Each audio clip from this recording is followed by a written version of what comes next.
ketuhanan yang Maha Esa. 2. Kemanusiaan yang adil dan beradab. 3. Persatuan Indonesia. 4. Kerakyatan yang dipimpin oleh hikmat kebijaksanaan dalam permusyawaratan perwakilan. 5. Keadilan sosial bagi seluruh rakyat Indonesia.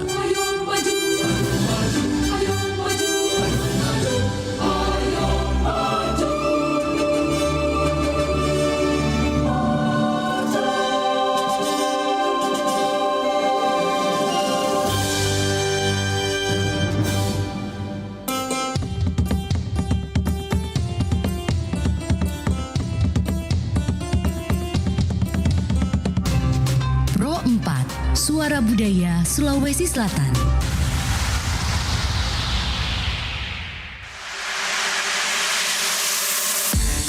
Mau punya single seperti Maria Pudesa? Atau Jos Florentino? Yuk ikutan Bintang Radio Indonesia 2024 dengan cara download aplikasi RRI Digital di Play Store dan juga di App Store. Daftar, lalu upload video kamu menyanyikan lagu Dan Terjadi Lagi Jos Florentino untuk peserta putra dan Pernah Berjuang Maria Pudesa untuk peserta putri. Mainin suaranya juga ada di situ ya. Ikuti seleksi di kota kamu dan berkesempatan masuk ke tingkat nasional yang grand finalnya di Surabaya. Pendaftaran di RRI Digital ditunggu sampai dengan 19 Oktober 2024. Info lebih lanjut di akun official Instagram bintangradio.id. Bintang Radio Indonesia.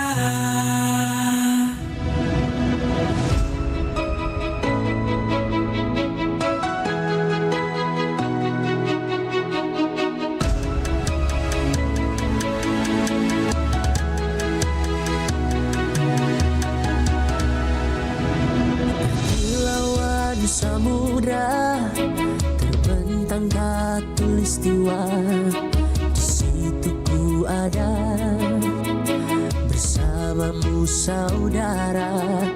Beragam warna kita, suku tak selalu sama. Kau aku Indonesia yang disatukan karena cinta. Karena kita Indonesia, jangan pernah terpecah belah. Walau kita berbeda, walau kita tak sama, tetaplah satu kita, kita Indonesia sesungguhnya.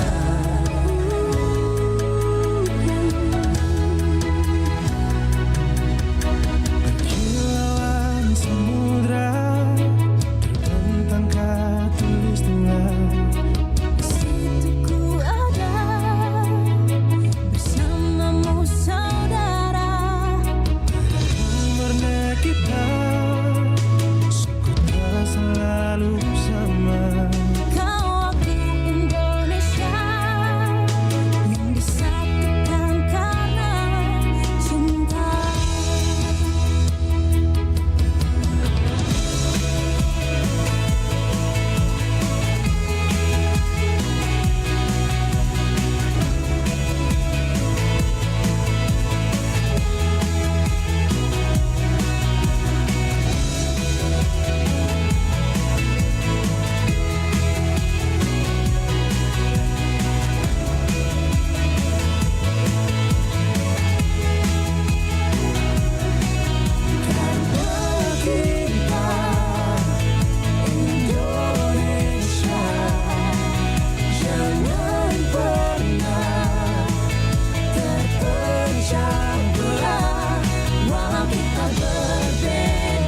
Assalamualaikum warahmatullahi wabarakatuh, sahabat budaya, dan kita bertemu lagi di program acara Mozaik Budaya ya di kesempatan pagi hari ini, di program acara Mozaik Budaya tentang pariwisata ya tentunya hari ini. Nah, saya Yuni menemani Anda bersama dari program studi pariwisata FIB Universitas Hasanuddin ya. Ada Akila ya. Saya panggil Kakak Akila aja ya. Seolah-olah saya paling muda. Iya, saya jadi minder ini kalau dipanggil kakak. Iya. Baik. Jadi kembali lagi ketemu dengan Akila ya, ibu dosen ini, ibu dosen muda yang tentunya akan menghadirkan sahabat budaya tentang bagaimana berwisata yang baik ini ya, jadi pengunjung wisatawan lokal yang harus menjaga keindahannya, harus menjaga kebersihannya ya di tempat-tempat wisata yang Anda kunjungi. Nah, Smart Tourism sebagai terobosan pariwisata berkelanjutan. Silahkan Kakak Kila. Iya. Ya, terima kasih sudah diperkenalkan Bu Wahyuni. Atau saya panggil kakak juga ini? Atau kakak saja. Oh, Kak Uni berarti. Iya, Yuni. Oh, Yuni. Oh, ya Yuni Sarang kan. Iya. Iya. Ya, ini tema yang cukup booming sih sebenarnya, karena kita Indonesia khususnya itu lebih di perkotaan-perkotaan besar termasuk Makassar itu lagi fokus mengembangkan smart tourism. Smart tourism which is dia itu kemudahan, dia itu konsep pariwisata, salah satu konsep yang mengutamakan kenyamanan dan pembagian informasi melalui teknologi. Jadi lebih pada ke digitalisasi.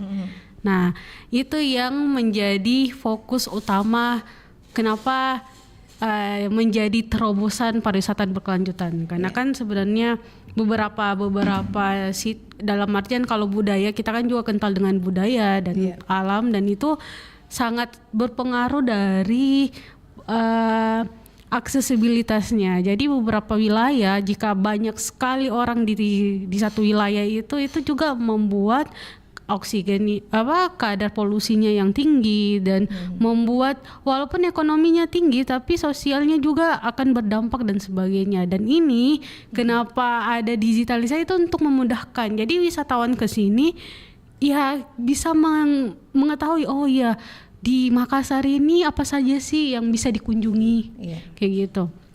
Jangan sampai kan waktu 2009 waktu dulu itu, waktu pertama kali digembor-gemborkan pariwisata, banyak wisatawan ke sini.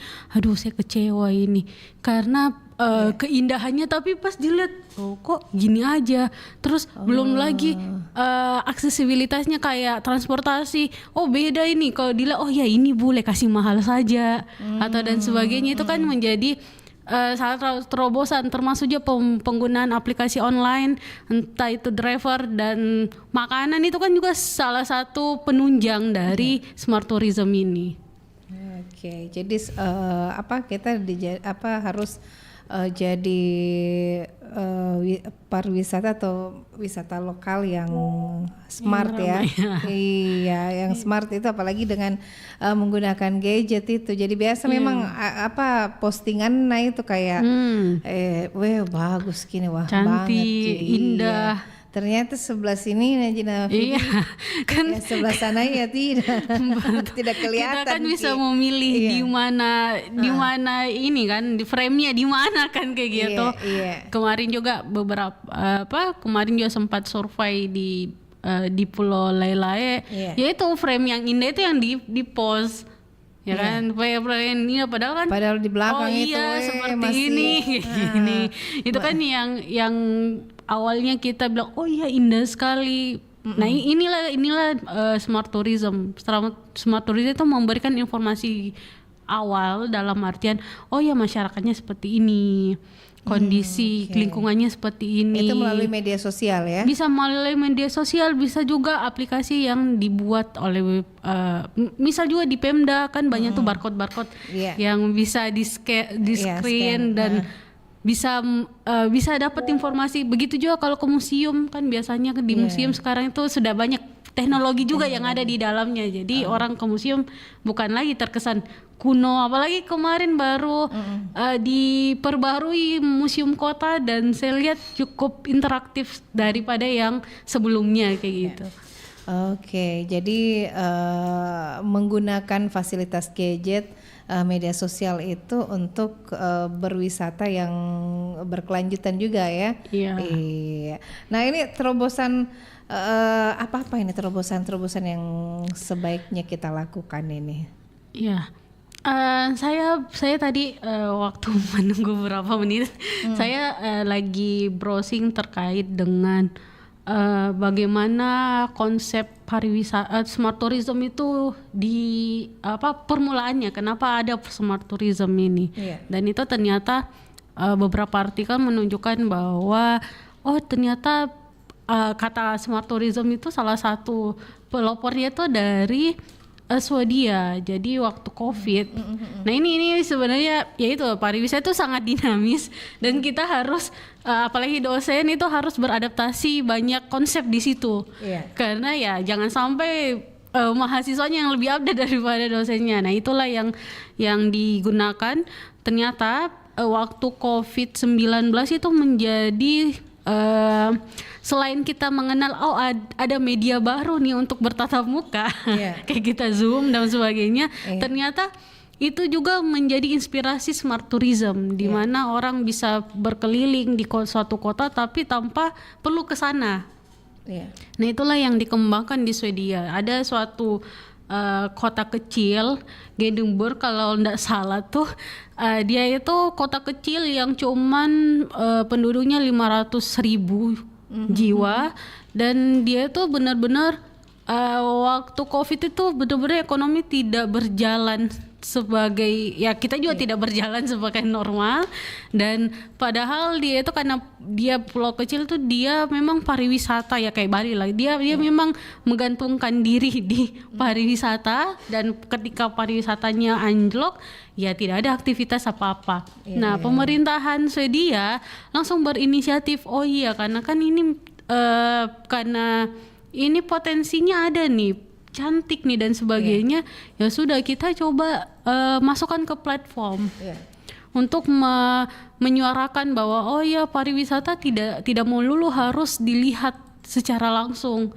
Terus ada lagi virtualnya lah, ada lagi augmentednya dan sebagainya. Itu perkembangan yang dari COVID ini akhirnya mereka pun walaupun dalam COVID akhirnya mereka punya ekonomi juga kayak gitu. Nah jadi, itu yang berjalan ya, makanya disebut pariwisata berkelanjutan juga berkelanjutan juga. Karena setelah COVID kita harus bangkit kembali, apalagi tempat-tempat wisata ya banyak yang banyak yang tumbang hasil dari COVID itu. Termasuk mungkin Indonesia, Bali paling terdampak Bali sih, karena kan kalau kita mungkin ada memang yang terdampak dalam artian orang tidak bisa mobilisasi dan sebagainya, tapi kalau Bali benar-benar yang menggantungkan seluruh aktivitasnya di pariwisata, ketika tidak ada kunjungan ya mereka tidak bisa berputar, perekonomian tidak berputar secara normal kayak gitu. Kalau kita mungkin ada misal kayak bisa jualan, masih ada masyarakat yang bisa beli dan sebagainya, atau GoFood juga di Makassar cukup tinggi waktu COVID, driver makanan online dan sebagainya itu juga cukup tinggi. Itu menunjukkan bahwa kita masih stabil walaupun pariwisata lagi anjlok. Lagi lucu-lucunya waktu itu. Iya benar, lagi puncak-puncaknya ya. Jadi ini ketika kita berwisata ke tempat wisata ini sebaiknya kita memberikan informasi yang akurat ya. Iya. Oke, jadi biasanya kan ala-ala selebgram itu ya Dede. Iya, Yang terlalu indah. bagus-bagus gaji terlalu indah Iya. kelihatan. Iya, Mereka mengambil posnya juga kan ya butuh effort juga ya untuk mengambil pose yang indah seperti itu, nggak sekali jepret, lightingnya bagaimana. Iya, pasti ada Kayak prosesnya ya. Iya, kalau kita kan mungkin wisatawan yang pengen pengen langsung aja mau ke situ, jadi kayak bingung, aduh. Oh kok gini aja. Oh ternyata yang di bagian situ. Oh pas momen itu. Oh kayak gitu-gitu biasanya. Oke, baik Kak Kila, nanti kita lanjut lagi kebersamaan kita, bahas lagi tentang smart tourism. Kita nikmati dulu satu lagu berikut ini.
ku pungkiri banyak kekuranganku. Daripada kamu nyanyi di sini, yuk ikut aku ke Surabaya. Surabaya? Ngapain? Surabaya. Bintang radio tingkat nasional ada di Surabaya. Wah. Umur kamu antara 16 sampai 25 tahun? Iya. Punya KTP gak? Punya. Ada BPJS? Ada dong. Cocok nih jadi calon juara bintang radio. Tapi ikutan daftar dulu di RRI Digital dengan mengupload video kamu menyanyikan lagu untuk kategori putra, Jus Florentino, dan Terjadi Lagi. Dan terjadi lagi untuk kesekian kali. Dan kategori putri, Maria Pudesa, Pernah Berjuang. Aku pernah berjuang untuk dapatkan hatimu.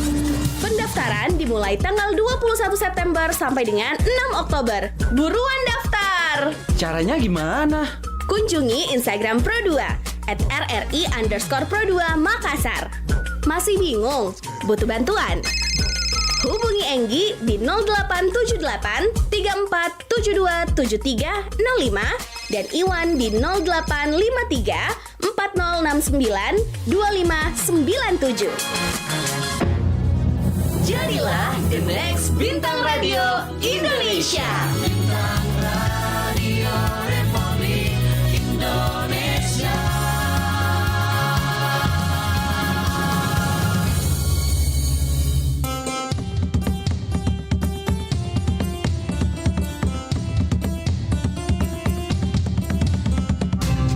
Pro 4, Suara Budaya Sulawesi Selatan.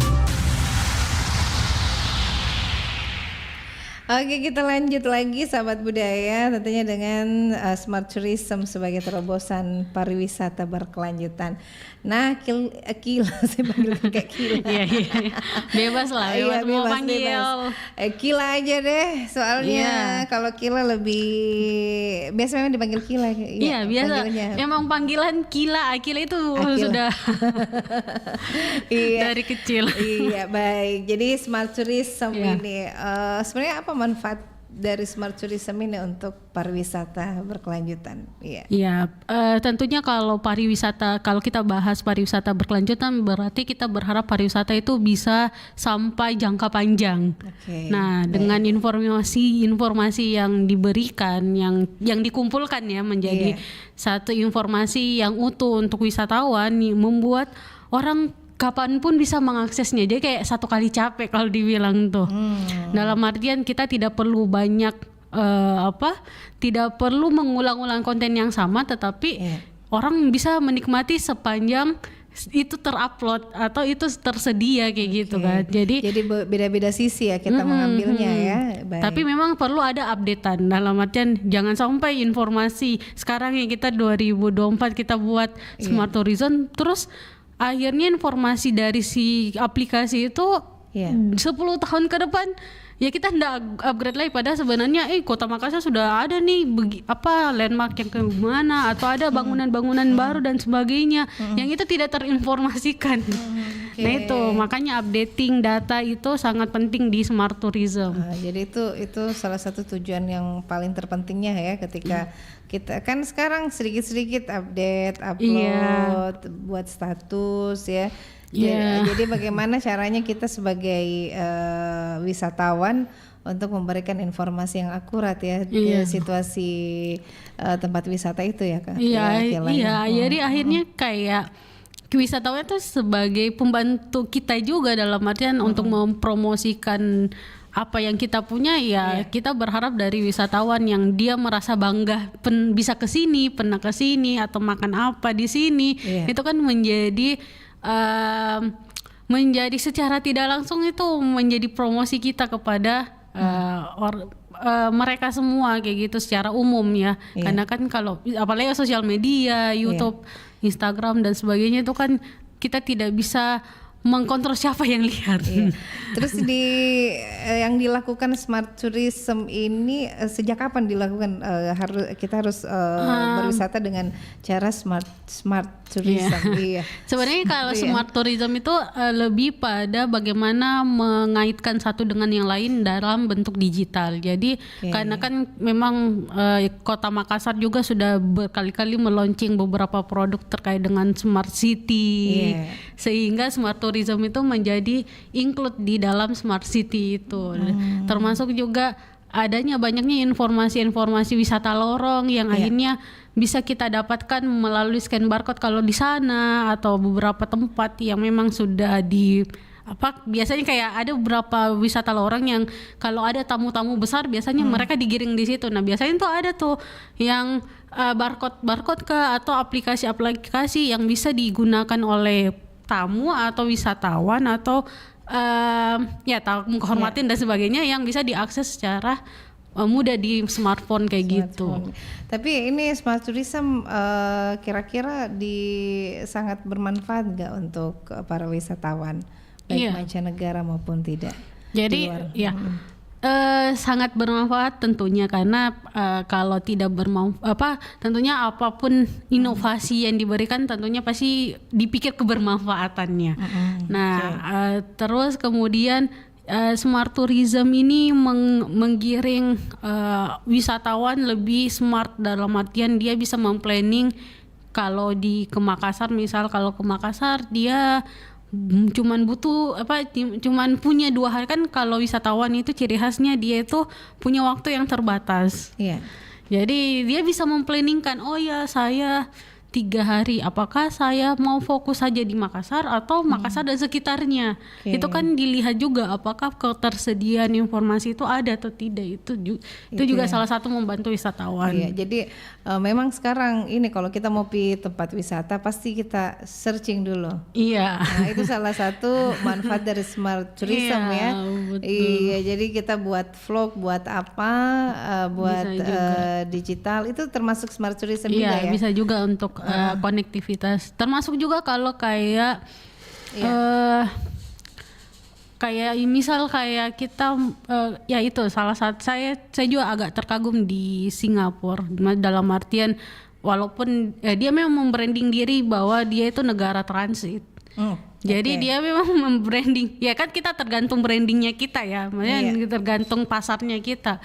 Sementara memang Singapura dia bilang ini negaranya kecil nih, terus sumber dayanya apa yang mau ini, budaya juga kurang, alam juga sedikit, sehingga dia buatlah smart tourism di sana, mengkonektifikasikan satu destinasi daya tarik wisata ke objek wisata lain dengan transportasi yang sangat mudah dan sebagainya, itu by phone kayak gitu. Jadi kayak ternyata smart dengan itu memudahkan jadi orang kalau ke sana istilahnya walaupun cuma transit 8 jam kayak berasa sudah mengelilingi Singapura. Singapura itu kan. Kalau di Makassar sendiri contoh smart tourism di mana? Saya lihat smart tourism ada juga di Losari, yang ada di galeri-galerinya juga. Kalau bisa dilihat ada juga barcode-nya. Terus konektivitas Maminasata juga, karena kan di situ ada aplikasi mobile phone juga, aplikasi yang bisa dilihat jam segini ada nih. Terus untuk membayarnya pun bukan cash. Ya itu salah satunya cashless. Berarti ini smart tourism memang ada kriteria digitalisasi ya. Dia itu intinya digitalisasi. Digitalnya karena sekarang serba digital teknologi. Bahkan sekarang zaman sekarang saya sendiri tidak membawa duit cash. Lewat digital bayarnya. Tapi biasa tuh kalau tidak ada jaringan mau bayar begini. Kadang-kadang tethering dulu. Nah itu daripada saya enggak bayar, tolong dulu di tethering. Saya pernah di Indomaret kayak gitu. Mungkin kehabisan kuota. Terus mau bayar enggak bisa loading. Saya bilang, saya bisa pinjam tethering berapa menit saja, berapa detik saja. Ya jadi memang